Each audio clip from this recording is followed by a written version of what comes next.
보시면 알겠지만 2016년도 교회 표를 섬김으로 누리는 일터와 가정 이렇게 정했습니다. 저와 또 장로님들이 머리를 맞대고 이렇게 만들어낸 문구입니다. 표를 정한다고 해서 표대로 다 되는 것은 물론 아니지만 우리가 2016년도 우리 교회가 어떻게 나갔으면 좋겠다 뜻을 정하고 또 방향을 정하는 것은 굉장히 의미 있고 중요한 일이라고 생각이 듭니다. 제가 교회 이 설립 초기부터 같이 하지 않았기 때문에 저는 상대적으로 감동이 좀 덜하겠지만 처음부터 이제 2015년 1월 11일 날 처음 예배를 드렸다고 하는데 그때부터 이제 같이 이렇게 한 해를 쭉 지내온 분들은 이 송구영신 예배를 드릴 때 또 남다른 그런 감회가 있지 않을까 그런 생각이 듭니다. 또 처음부터는 아니다 하지만 우리가 또 다 같이 이 시간까지 교회를 섬기고 교회를 이렇게 만들어 온 모두가 우리 송구영신 예배를 드릴 때 남다른 그 감회와 느낌이 있지 않을까 생각을 해봅니다.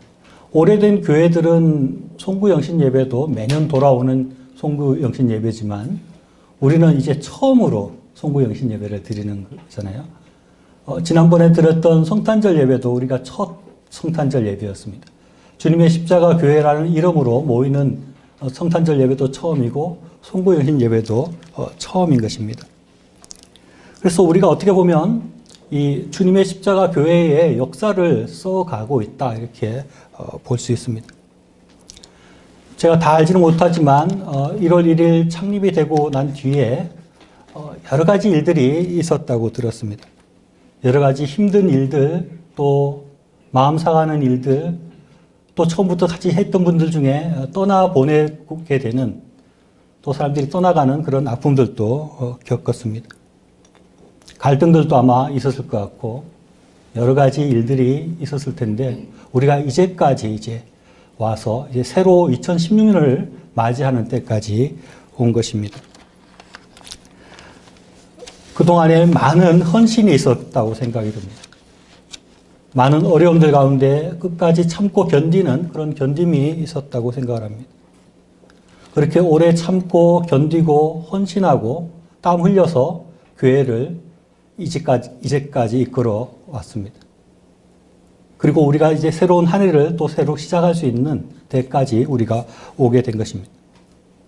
제가 완전히 제 3자라고는 말할 수 없지만 이 늦게 왔기 때문에 먼저 이렇게 일하신 분들을 생각할 때 바깥쪽에서 이렇게 좀 볼 수 있다면은 참 대단하시다 생각이 들고 참 칭찬을 해드려야 된다는 생각이 많이 듭니다. 교회 설립이 사실은 저도 한번 해봤지만 굉장히 어렵거든요. 많은 교회들이 설립되지만 제대로 설립이 안 되는 교회들이 많이 있습니다. 그리고 교회들이 설립됐다가도 금방 허물어져 버리는 교회들이 많은데 이제까지 여러 가지 어려움과 힘듦 가운데서도 헌신과 섬김으로 교회를 이만큼 자리 잡게 하시고 또 앞으로 나아가고 있는 것 이것은 참으로 대단한 일이라고 생각이 듭니다. 물론 우리 앞에 여전히 여러 가지 문제들이 있고 부족한 부분들이 있어서 앞으로 해야 될 일들이 더 많은 것도 사실이지만 한 해를 돌아볼 때 이만큼까지 오게 된 것 참 이게 너무 감사한 일이 아닐까 생각이 듭니다. 이제까지 인도하신 하나님께 먼저 감사를 드려야 될 것 같고요.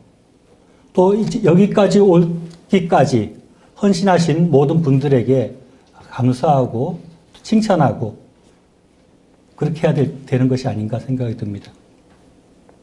예배 끝나고 이 장로님들 보시면 그동안 교회 섬기시느라고 수고하셨습니다. 이렇게 하고 또 옆에 주변에 같이 다 섬긴 모든 분들에게 이렇게 섬겼다고 이렇게 인사를 해야 될 것 같아요. 아마 지금 한번 할까요? 지금 앞뒤로 한번 돌아보시면서 이렇게 인사하십시다. 올해 교회를 위해서 수고해 주셔서 정말 감사합니다. 이렇게.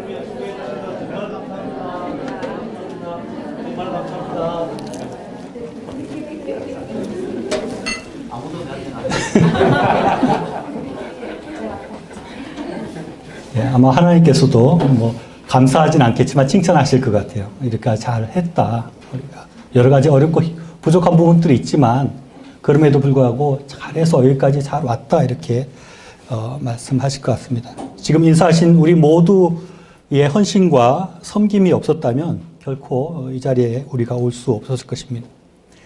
우리가 감사함으로 교회를 돌아보며 한 해를 보낼 수 있으면 좋겠다 생각이 됩니다. 너무나 어떻게 보면 감사할 일들이 많이 있지 않습니까? 더 우리 서로에게 또 이제까지 인도하신 하나님에게 대해서 더 많은 감사로 이 한 해를 보낼 수 있으면 좋겠다는 생각이 듭니다. 하나님께서 2015년에 우리 교회에 많은 은혜를 부어주신 것을 우리가 감사하면서 이제 새로운 2016년을 우리가 바라보고 앞으로 나아갑니다. 그리고 새로운 계획들을 가집니다. 주님의 십자가 교회에 3대 비전이 있습니다. 교회를 세울 때부터 이런 교회를 만들자 하고 비전을 세운 것으로 우리가 다 알다시피 개혁되는 교회, 모이는 교회, 흩어지는 교회가 우리 만들고자 하는 교회의 모습입니다. 2016년 표어는 이 3대 비전을 따라서 세워진 목표라고 할 수 표어라고 할 수 있습니다. 개혁되어 있는 교회라고 하는데 우리 교회가 어떤 개혁된 모습을 보일 것인가? 흩어지는 교회라고 하는데 과연 어떤 흩어진 교회의 모습을 보일 것인가? 그것을 2016년도에는 뭔가 좀 그림을 그려내자 하는 뜻이 이 표에 담겨 있습니다. 섬김으로 누리는 일터와 가정, 이게 표인데 여기 표 중에 섬김으로 누린다라는 표현이 있습니다. 섬김으로 누린다 이렇게 하면은 말 그대로 생각을 해보면 이거 좀 말이 안 되는 얘기죠. 굉장히 역설적인 얘기입니다. 왜냐하면 섬김을 받는 사람이 주로 누리지 않습니까? 그렇죠? 근데 섬기는 사람이 어떻게 누려요? 섬겨야지. 세상적으로는 섬김을 받는 사람이 누리는 것이 맞습니다. 그러나 성경은 그렇게 이야기하지 않습니다. 하나님은 그렇게 이야기하지 않습니다. 하나님이 그렇게 이야기하지 않고 성경이 그렇게 이야기하지 않는다면 섬기는 사람이 누린다 하는 것이 그것이 진리인 것입니다. 마태복음 20장 25절로 28절 말씀 보면 제가 한번 읽어드리겠습니다. 예수께서 제자들을 불러다가 이르시되 이방인의 집권자들이 그들을 임의로 주관하고 그 고관들이 그들에게 권세를 부리는 줄을 너희가 알거니와 너희 중에는 그렇지 않아야 하나니 너희 중에 누구든지 크고자 하는 자는 너희를 섬기는 자가 되고 너희 중에 누구든지 으뜸이 되고자 하는 자는 너희의 종이 되어야 하리라. 인자가 온 것은 섬김을 받으려 함이 아니라 도리어 섬기려 하고 자기 목숨을 많은 사람의 대속물로 주려 함이니라 라고 말씀하고 있습니다. 예수님은 높아지르는 즉 섬김을 받으려고 하는 제자들에게 오히려 섬기는 자가 되어야 하고 종이 되어야 된다라고 말씀하십니다. 그리고 예수님 자신도 섬기러 오셨다라고 말씀하시고 섬김을 실천해 보이셨습니다. 예수님께서 우리를 어떻게 섬기셨습니까? 제자들의 발을 씻겨주시기도 하고 먹을 것을 주시기도 하고 병도 고쳐주시기도 했는데 예수님의 가장 극적인 섬김은 예수님의 몸을 십자가에 매달아서 우리를 섬기셨습니다. 예수님께서 자기의 몸을 살을 찢으시고 피를 흘리셔서 우리를 섬기신 것입니다. 그런 섬김으로 인해서 우리가 구원을 받고 지금 이 자리에 있는 것입니다. 예수님은 이렇게 철저하게 우리를 섬겼습니다. 더 낮아질 수 없을 정도로 낮아지시고 더 이상 섬길 수 없을 정도로 우리에게 모든 것을 다 드려서 섬기셨습니다. 가장 낮아지시고 가장 비천해지시고 가장 비참한 죽음을 당하셨습니다. 그렇게 철저히 섬기신 예수님, 그 예수님이 우리의 섬김을 받고 있지 않습니까? 예수님은 온전히 다 섬기기만 하셨는데 모든 사람들이 지금 예수님을 섬기는 것입니다. 예수님이 말씀하신 대로 섬기는 자가 높아지고 누리게 되고 섬김을 받게 되는 것을 예수님의 삶을 통해서 증명해 보이셨던 것입니다. 우리는 섬길 때 우리가 높아지게 됩니다. 우리가 섬길 때 우리가 누리게 되는 것입니다. 새해에 우리 여러 가지 계획들이 있을 텐데 좀 누리고 살고 싶은 마음이 있지 않습니까? 저도 좀 그런 마음이 좀 있어요. 새해에는 뭔가 좀 누리면서 살아보자. 새해에는 좀 높아지고 좀 섬김을 받고 싶은 마음이 있지 않습니까? 내가 좀 섬김을 받고 좀 높아진 사람이 되면 좋겠다. 이런 포부를 가질 수 있습니다. 그러려면 분명한 비결이 하나 있습니다. 그것은 섬겨야 되는 것입니다. 종이 되어야 됩니다.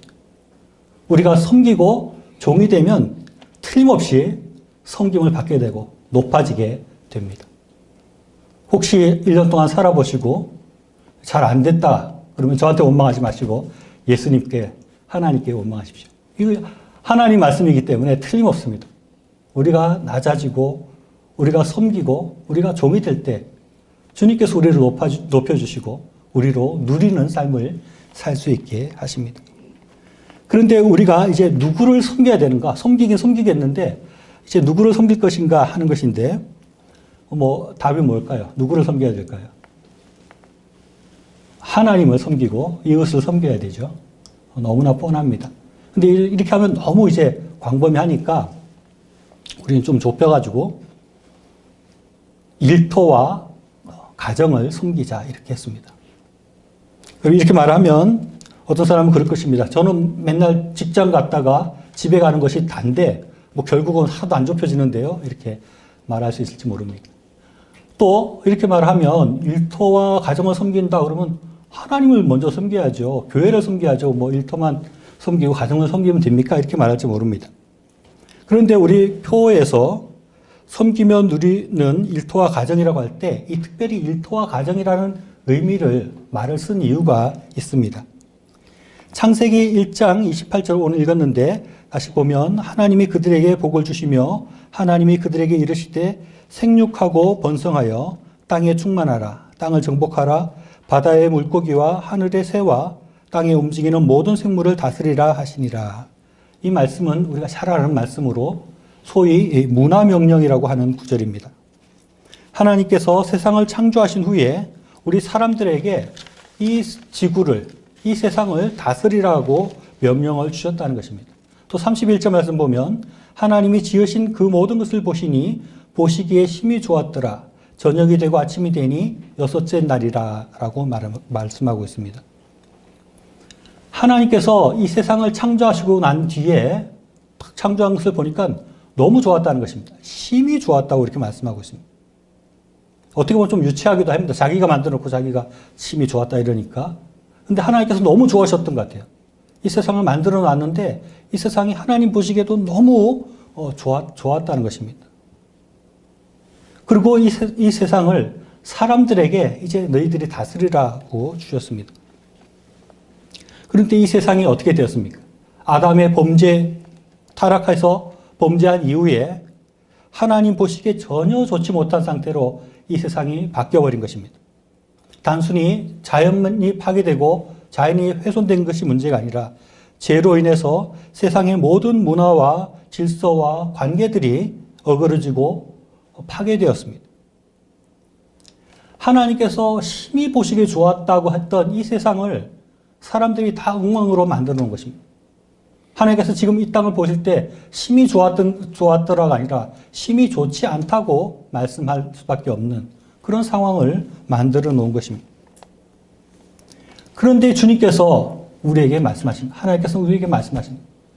너희가 다시 이 땅을, 이 세상을 내가 보기에 좋은 것으로 다시 바꾸어라. 다시 심히 보기에 아름다운 것으로 만들어라라고 말씀한 것입니다. 이것이 문화명령이고 우리 교회에서 많이 말하는 기독교 세계관이라고 할 수 있습니다. 그리고 이것이 하나님 나라 백성, 하나님 나라 일꾼이 된 우리가 해야 될 일입니다. 그리고 이것이 예수님의 명령이기도 한 것입니다. 우리 교회의 새로운 이 표어는 이런 일들을 좀 우리가 구체적이고 실제적으로 우리 교회가 이것을 이뤄가 보겠다는 그런 뜻이 담겨 있는 것이라고 할 수 있습니다. 당연히 우리가 먼저 하나님을 섬겨야 됩니다. 그것이 우선입니다. 교회를 섬기는 것이 더 중요한 일입니다. 그런데 거기서만 머물러 있으면 안 된다는 것입니다. 그것 외에 우리에게 주어져 있는 사명이 있습니다. 우리는 교회 밖의 것들도 거룩하게 만들어 가야 될 사명이 있는 것입니다.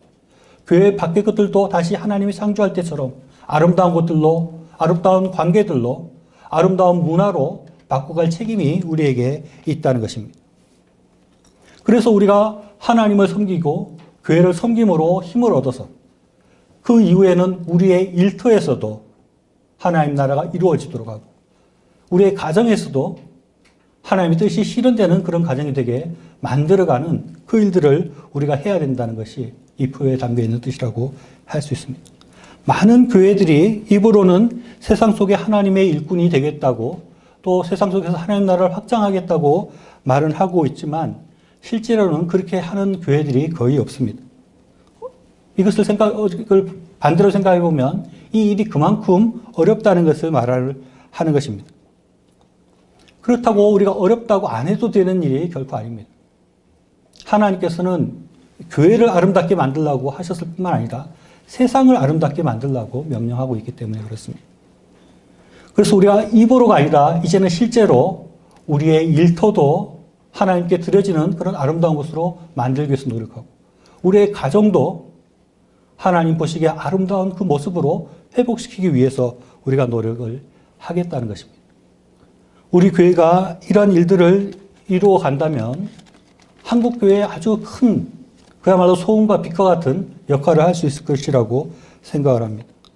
한국교회가 많은 문제가들이 있고 참 어디로 가야 될지 갈 바를 알지 못하고 있는 그런 한국교회 모습인데 우리가 우리 교회뿐만 아니라 일터와 가정을 새롭게 만들고 하나님 보시기에 아름답게 만들어가는 그런 일들을 우리 교회가 구체적으로 해나가게 된다면 한국교회가 아주 큰 파장을 던지게 되고 한국교회가 건전해지고 한국교회가 개혁되는데 아주 큰 역할들을 감당할 수 있을 것입니다.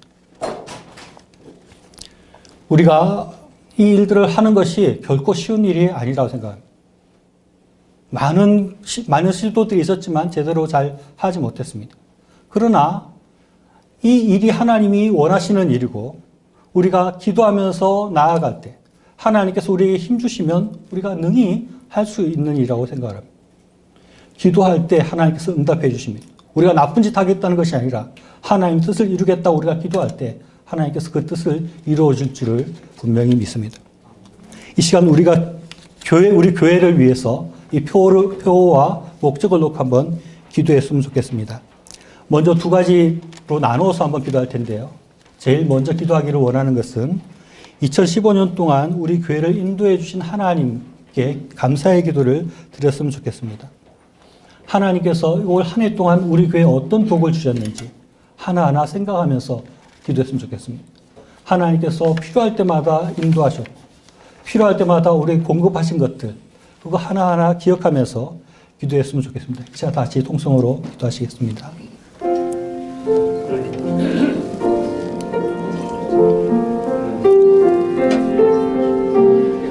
아버지여, 주께서 인도하시옵소서. 일들을 이루셨으니 감사드립니다.